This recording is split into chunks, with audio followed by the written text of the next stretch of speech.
হাসান ছেড়ে দিন আমির মবিয়াকে। আমির মবিয়া যখন মারা যান, এই মারা যাওয়ার সময় তিনি একটু কথা ইশারা দিয়ে বললেন, আমার ছেলেকে এই নেতৃত্বটা দেওয়া হোক। তার ছেলেকে ইয়াজিদ চলে এসে নেতৃত্ব ইয়াজিদের হাতে।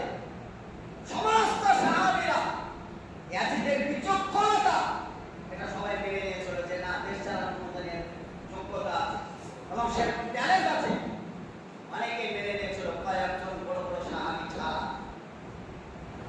তার মধ্যে ছিল হুসাইন।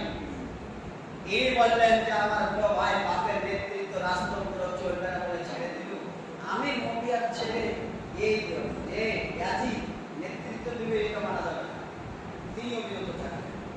যুদ্ধ